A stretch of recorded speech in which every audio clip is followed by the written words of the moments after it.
तो भाई अभी मैं लूसेंट पढ़ रहा था, उसमें यूपीएससी वाले जो टॉपिक है वो पढ़ रहा था।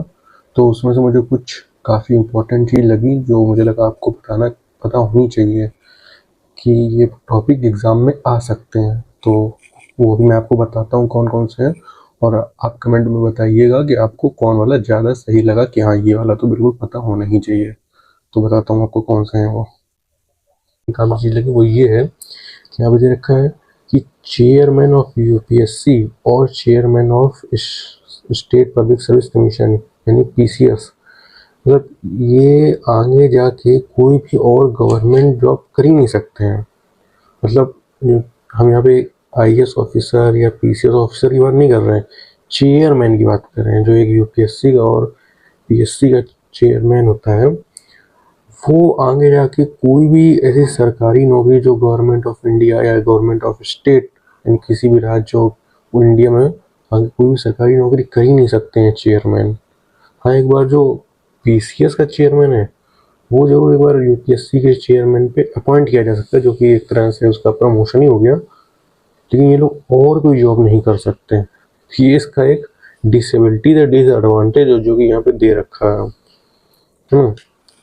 तो ये चीज़ मतलब काफ़ी ये लगी कि और भी लोग मतलब जैसे रिटायर हो जाते हैं तो कोई भी और गवर्नमेंट जॉब में लग जाते हैं किसी उसमें। लेकिन अगर आप यूपीएससी का चेयरमैन या स्टेट पीसीएस के चेयरमैन हैं तो आप कहीं जॉब नहीं कर सकते हैं।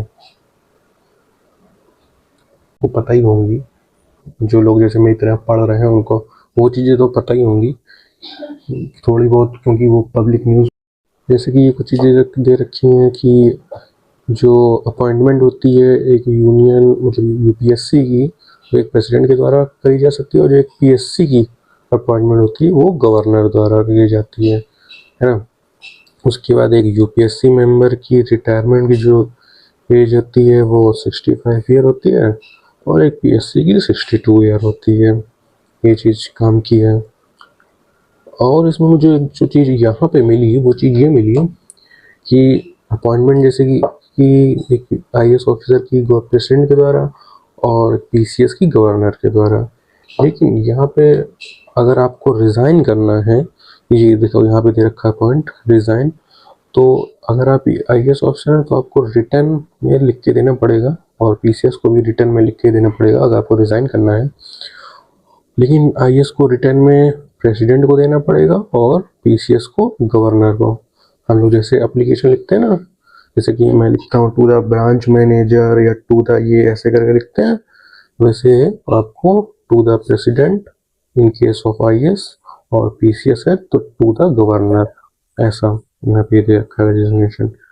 लेकिन यहाँ पे जो एक इम्पोर्टेंट चीज मुझे कि वो ये कि देखो यहाँ पे लिखा है कि in the case of state commission only president है, मतलब गवर्नर के पास सिर्फ पावर है कि वो एक ऑर्डर पास कर सकता है सस्पेंशन का।